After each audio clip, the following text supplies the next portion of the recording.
the ability to adjust to different priorities becomes extremely important, for the success of the organization at different point of time. All the factors are pointing toward the fact that, our business is going to grow multifold. I'm just thinking back when we started working together, and I would agree. You need to have a balance of probability as well as possibility. To dare is to do. Hello, ladies and gentlemen, and welcome to the episode 4 of Leaders Under Light 2.0. I am your host, Gaurav Sharma, Chief People Officer at HCCB, and it is my absolute pleasure to bring you another exciting and insightful conversation. Today we have a very special guest, someone who is not just adept with his numbers, but is a leader who has been instrumental in steering our organization towards financial excellence and sustainable growth. Melvin Tan, Chief Financial Officer at HCCB. Please tune in as we peel back the layers, venturing beyond the spreadsheets and financial forecasts, delving deep into the journey of a person who's leading the transformative journey of our organizational financial landscape. As we navigate through this conversation, we will explore Melvin's personal and professional journey, the highs, the lows, the challenges, and the triumphs. Get ready to be inspired, enlightened, and perhaps even surprised as we uncover the human behind the financial wizardry, the leader beyond the ledger, and the innovator who looks not just at numbers, but at a future full of possibilities and opportunities. Welcoming Melvin Tan to Leaders Under Light 2.0. Hey, welcome Melvin to Leaders Under Light 2.0. Thank you, Gaurav. Such a pleasure to have you here. And, I'm going to talk to you about some of your personal experiences, about what you've done in your career and specifically at Coca-Cola. And then we'll talk about your personal life. And then later we'll have a very interesting section called the Rapid Fire. All right. So if you're good to go, we can start now. Good to go. Fantastic. The very first question is, Melvin, how did your journey begin in finance? And how did that lead you to Coca-Cola? Well, I think that was more than 20 years back. I graduated from university. I joined an audit firm in Singapore. I stayed there for about 4 to 5 years, and then I joined an organization called Honeywell. Before I got this opportunity to join the Coca-Cola system, I joined Coca-Cola in Singapore. In fact, we had the same boss, when I joined Coca-Cola. So that's how my journey has been from a fresh grad in probably year 2000 into a professional firm, getting into a commercial organization. Any pivotal moments in your career that you want to talk about, whether in Coca-Cola or even before? When I decided to pursue a career in finance, right, and it was accidental in the sense because I didn't know what I wanted to do after I finished my school. So I actually asked my dad, what's best for me. So he said, and that was during the financial crisis, the Asian financial crisis, and he said, well, I think what's important for you is to get a stable job, and a stable job means during then an accountancy job. So he said, why not you just go to accountancy and come out and just get a stable job, and then you're set for life. So that's what I did. So I didn't have a lot of passion for finance or accountancy or anything like that. But I listened to my dad's advice to take on accountancy, and sort of, the interest in finance and business and as well as building the business, continues to grow, as I take on more responsibility in the corporate world. So that's how I sort of, turn out to be where I am today, or who I am today. So, yeah. Wow, Melvin, that's a very interesting story. Do you know, audience, Melvin and I, we worked together. We joined the company about 6 months apart, and we worked together for many years. That's right. But I was not aware of the story. And you're quite a bit of a finance veteran. My question is, how have you seen the finance function evolve over the years when you joined to now, and how is it helping in making strategic decisions? Fundamental of finance, especially in the corporate commercial world, I don't think it has really changed fundamentally. But I think the focus, and it depends. It really depends on where we are as a company, which stage of growth, and the situation that the company is in. So the focus will be slightly different in a different stages of the company's growth. For example, during the COVID period, there is a lot of focus around preservation of the organization, about productivity, about efficiency. Post-COVID world, there's a lot of focus about how we emerge stronger and how we capture the growth opportunities in the market. So as a finance professional, I think one has to adjust to the different priorities of the organization, and it is not individual centric. It has to be, as a finance person, I think it is our responsibility to scan the horizon, to understand the signal of the market, and to be able to put forward recommendation to the organization as to what to focus on during the different times of the growth journey. So I think the ability to adjust to different priorities becomes extremely important, for the success of the organization at different point of time. From an internal finance structure perspective, I think the focus on business partnering, the ability to influence certain decision, the ability to elevate, the quality of the decision making. I think it has evolved over time. I think in recent years, I've seen a lot of input, going into the business especially from finance professional, because we are able to. I think one thing probably good at is to be able to understand, or to be able to understand the different levers, financial levers of the organization, and what to pull and push at different point of time. I think will be valuable to the business. So the ability to elevate decision making, the ability to partner with the business to drive certain agenda becomes extremely important, and I've seen that progress as well as evolution, from much more of a transactional governance into more of these type of activities. Interesting that you mentioned about the evolution. Any advice you have for budding finance professionals out there who are looking at you and would learn from your journey about what do you think they should focus on? I think first and foremost to really understand the business, right? I mean, you can understand the function, you can understand, the nitty-gritty of running a finance organization, but you can only really add a lot of value if you really understand, the internal working of the business, the external world, the opportunities that lies, out there, and what are the strategy as well as, tactical execution needs of the organization that is required in order for us to capture those opportunities. I think understanding that fully, understanding that holistically will be the differentiator between an average finance person versus a finance person, who can actually really contribute and add value, to the organization. That's a nugget, friends. Please bear in mind the difference between an average finance person and a person who will be successful and connected to the business is, like Melvin said, connected to the business, understands what are the needs of the business, and is connected with it. Talking about an advice that today's Melvin would have given to a younger Melvin many years ago. Be more measured, where I guess it's only natural that when you're young, you were full of confidence, you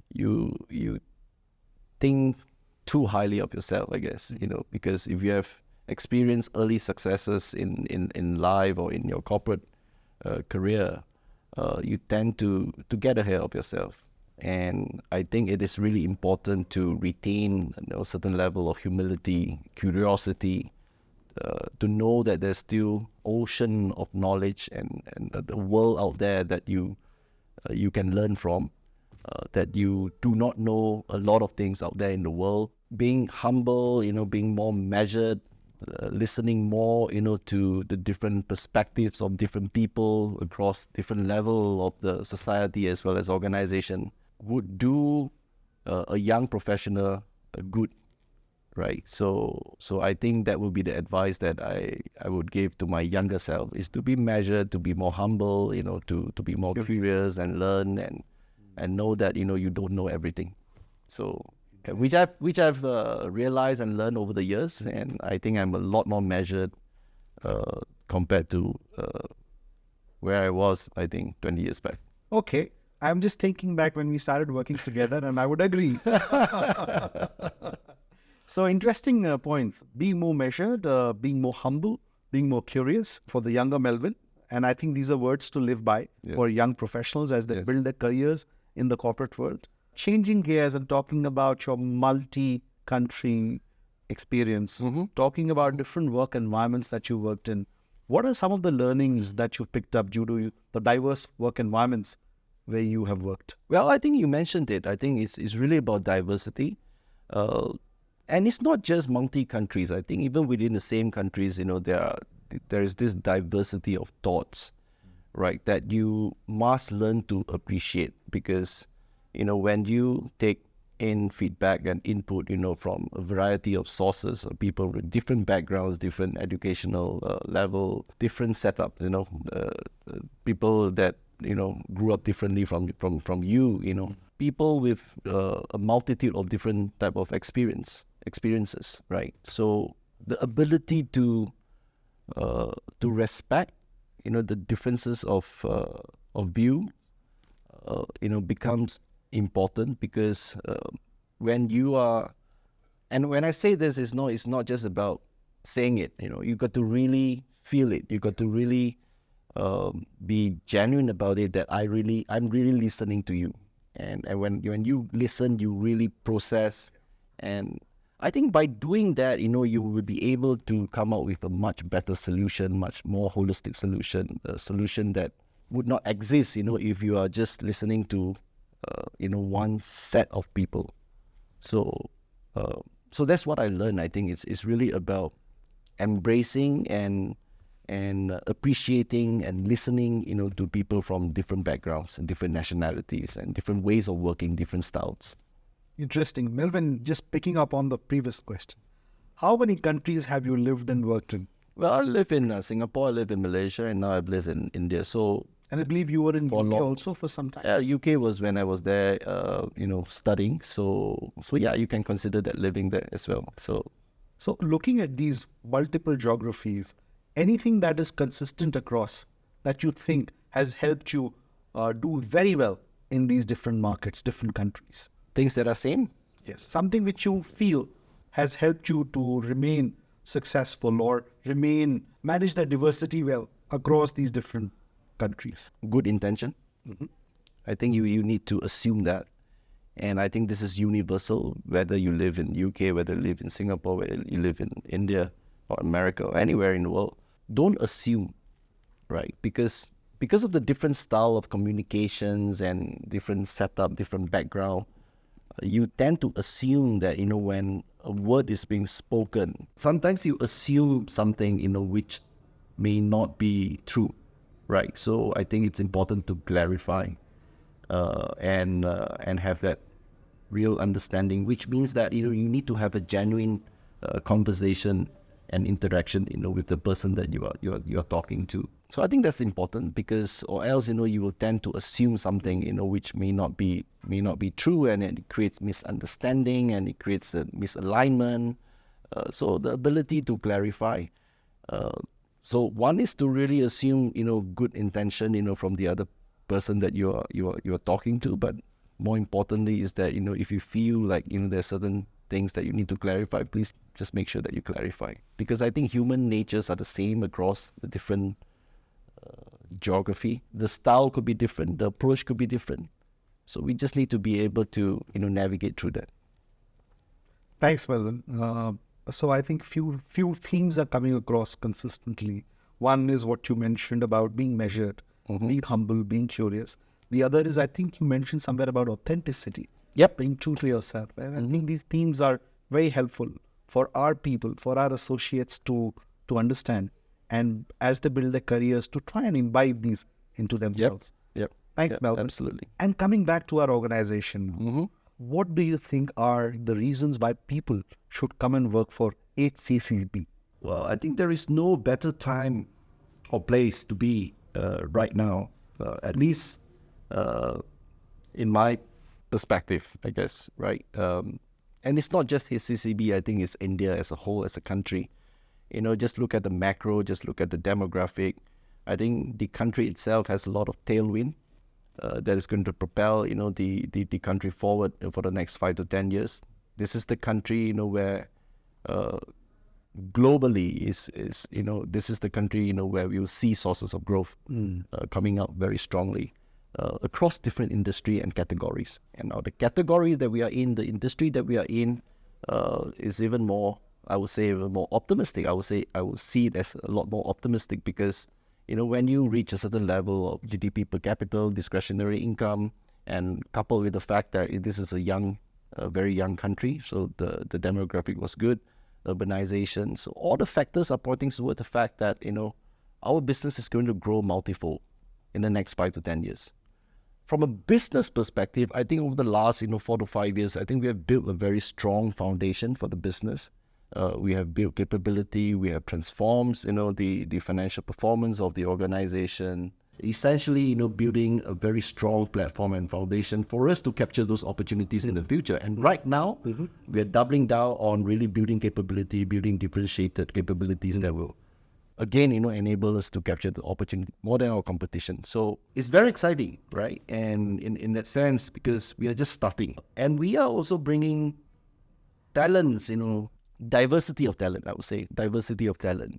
Again, it's going to be a melting pot of knowledge, of ideas, which I'm very excited about, actually. Super. So, friends, you've heard Melvin, our CFO, saying the reasons to come and join HCCB. And this is one of the perhaps most exciting times, exciting organization, which is growing so fast, where you can come, grow, and chalk out long-term careers.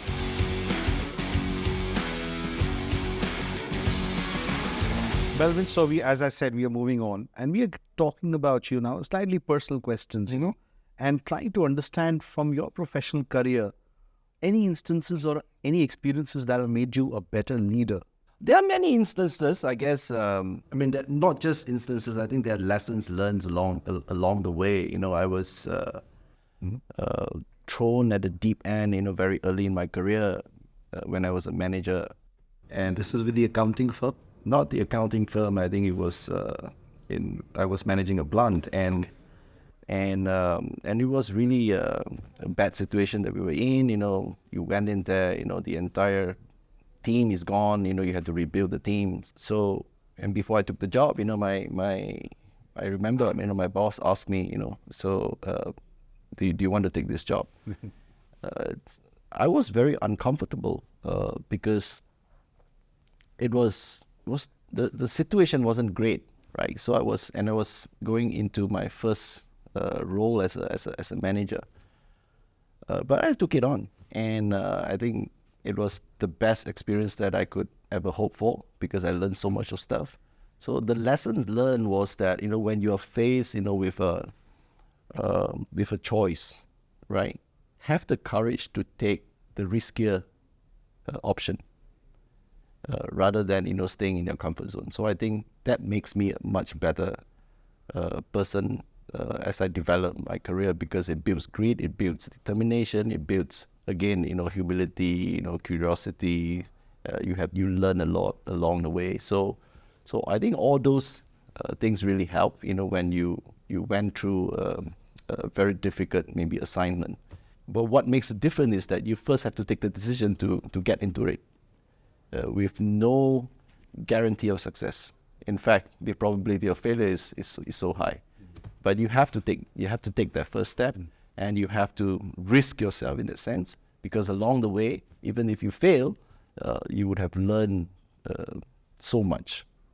It adds tremendous amount of value, to how I manage in the future. The second instance probably is, I will quote, is during the COVID. It was gloom and doom, and we don't know what's going to happen, to the business. 2020?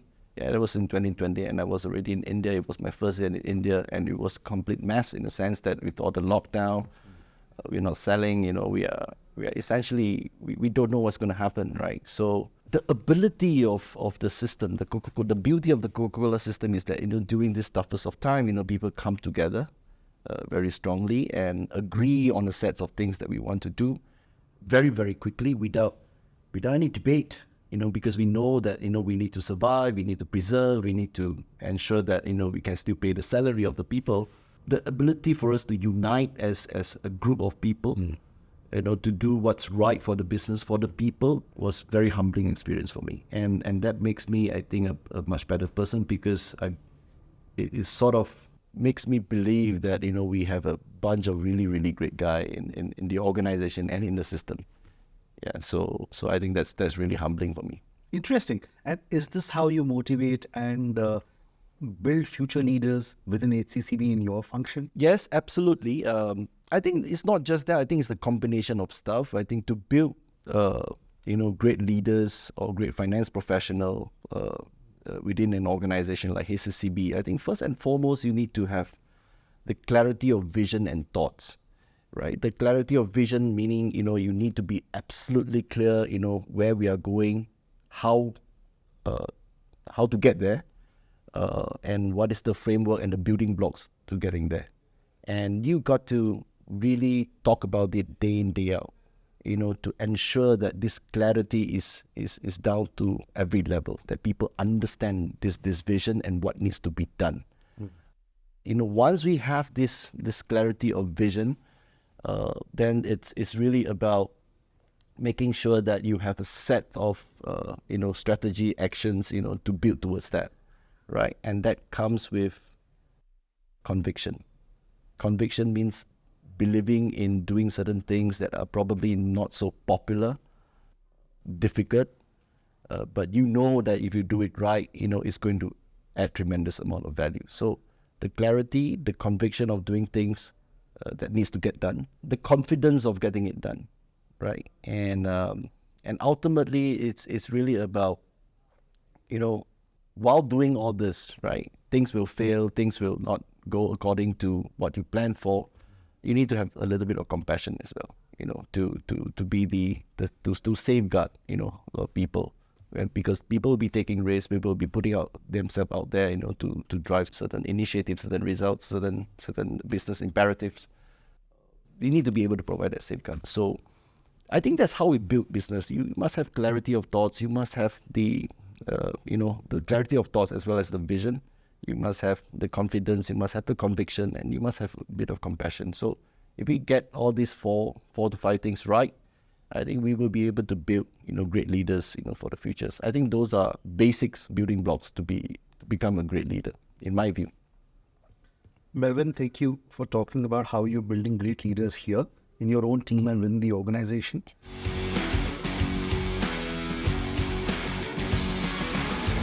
Melvin, now straight away delving into your personal life, talking about how was life when you were growing up? Well, life was great. I mean, I had a happy time, growing up, playing sports, doing all the things that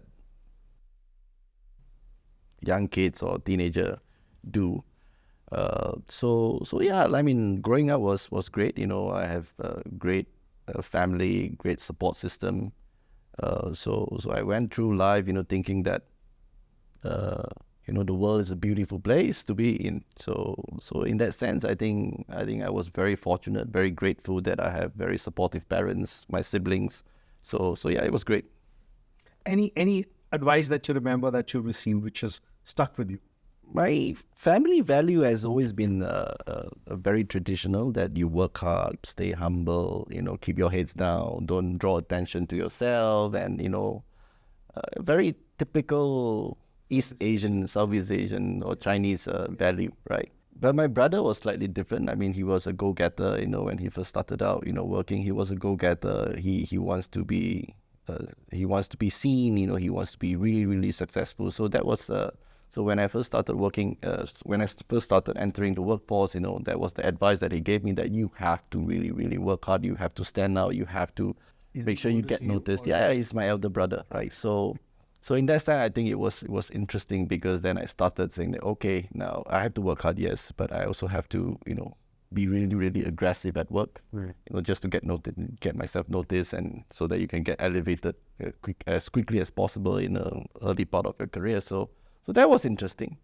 But as I, get older and older, then, I was talking about being measured, staying humble and all that stuff. So I think the first set of value, becomes more central, to how I develop as a leader, in a probably the second part of my career. Super. Any memorable instance or any experience as you were growing up that still you hold by or it's dear to your heart? Oh, there's so many.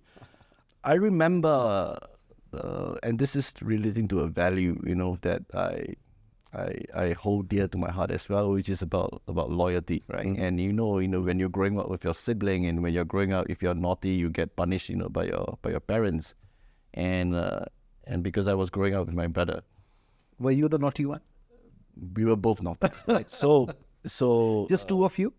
two and a sister, but my sister was like 4 years younger, so she wasn't part of the group yet, and so if someone did something wrong, usually the person will get punished, right? So, but my brother and I would usually be getting the punishment together, regardless of who did wrong. You couldn't know who had done. My mom would say that, okay, so you are not telling who's the one who did the wrong thing, so okay, both of you will get punished. So that sort of stay with me is, and okay, fine, if you are in it together, then let's even if you're not the one, just stay quiet, get punished, because we are all together as a family, or as a sibling, my brother and I. So I think that's the value that I That's a very balanced parenting approach.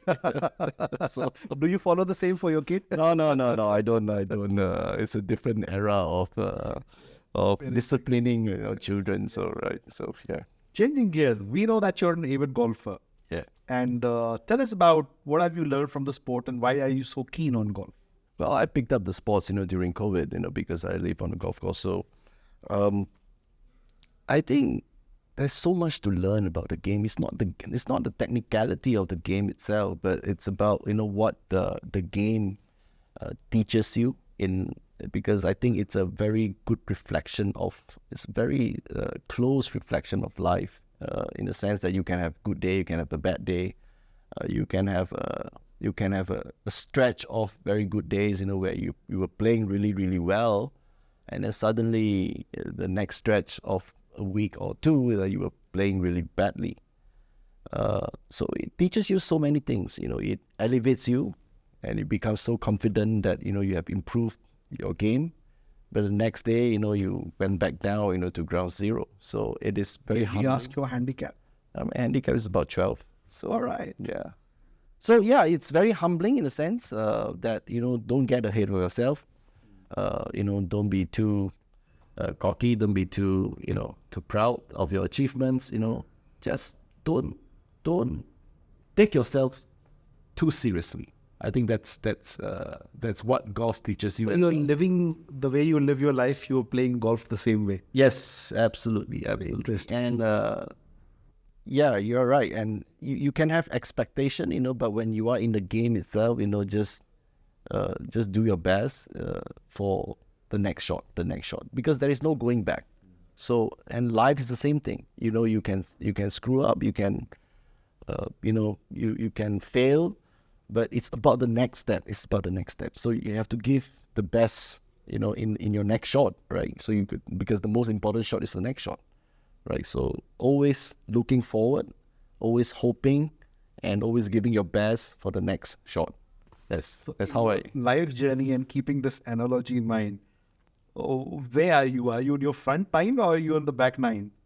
No, I will always say that I'm still on the front nine. I'm still young. I'm still energetic. There's so much ahead of me. And looking at HCCB, there's so much ahead of HCCB as well. So I'm always excited. It's never on the back nine. It is always front nine. It's always, going straight for the 18 holes. I truly believe that. I know you so well.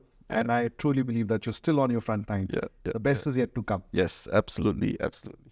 On that note, how do you unwind after a long day? It's very simple. I'll watch some Netflix, I guess. Oh, nice. Yeah. Any favorite series? There's so many, but there's so many now. Recently, I've started. I guess this Korean dramas and all that stuff. My wife loves it, so I have to watch it, with her. But But yes, there's so many. Can you speak? And not just Korean, but also Hindi. There's so many Hindi a dramas. bit of Korean or No, not really, not really. any mentor who has helped you become the Melvin Tan that you are today? I think I have many. Not really mentor, but I have so many good bosses that I've come across in my life, and I've always be eternally grateful, to all my manager, my bosses, because I've been really, really lucky because all of them has been great to me. There are some more difficult than others, but I've learned so much from each of them. Let me put it this way. So in that sense, and then from a professional career, I've been lucky, to have met, so many great leaders in my professional career. But really, mentor of life, I would say, it's not really mentor of life. I mean, I would usually talk to my wife, for any issues, big and small, and I always appreciate her point of view. So I think she's one person that will tell me the absolute truth about what she thinks, right? And I think that's very powerful because if you listen, if you're accepting, to that point of views, or at least try to absorb it, you becomes a better person. Sure. You probably make better choices as well in life. So I think that's how I look at it. Another point I wanted to ask you, you are a finance professional, but actually at some point, all of us manage finance. All of us have to manage money. Some of us are trained, some of us are not trained. So, from an expert like you, to all our audience out there, how do we manage finance, or how do we practice financial discipline?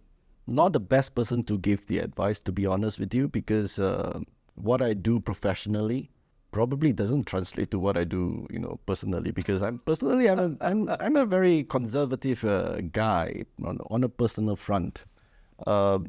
So, but I think financial discipline is really about understanding value, right? And it's about balance. You need to have a balance of probability as well as possibility.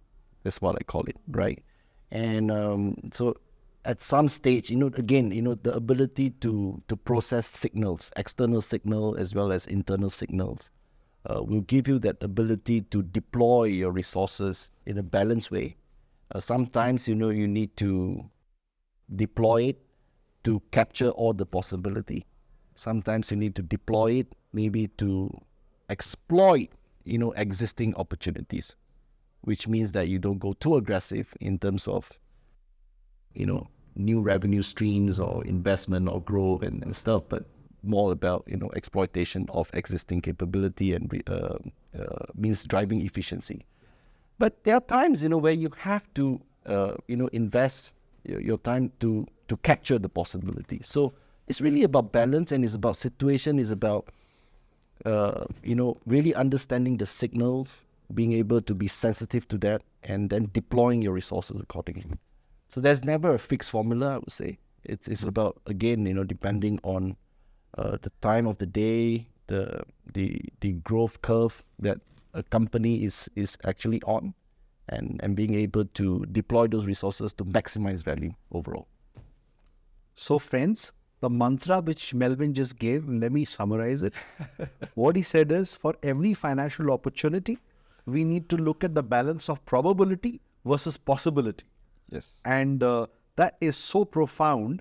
If I was to process that when I look at investments, when I look at how do I manage my finances, it is so profound in terms of balancing probability that can happen versus possibility which will happen, looking at the environment and looking at the signs that we are getting. Yes.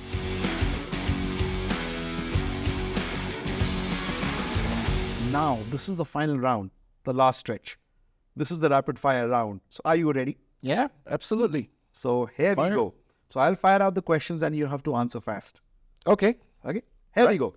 So favorite music? Fast. Rock music. Rock music. Any favorite bands? There are many, actually. So One comes to mind. Led Zeppelin. All right. Favorite beverage? Diet Coke. All right. Favorite book? A Courage to Act. Courage to Act. Yeah, it's Interesting. One thing you can't absolutely do without? my double espresso. Morning, evening, any time of the day? I drank 3 a day. Oh, 3 double shots a day. wow. So, yeah. Last did that. movie you watched? Last movie, Or, Guardian of the Galaxy, oh, Guardians of the Galaxy. Yeah, the latest one, yes. Any favorite character in that? My favorite character has always been, I don't know what's it called, that tree, the Groot. Groot. Yes. Yes. I am Groot. Yes, I am Groot. Yes. Favorite pets? I have 2 dogs, so Oh, nice. So, yeah. What are the names? my elder one is Champ. Champ. Yes. Champion, Champ.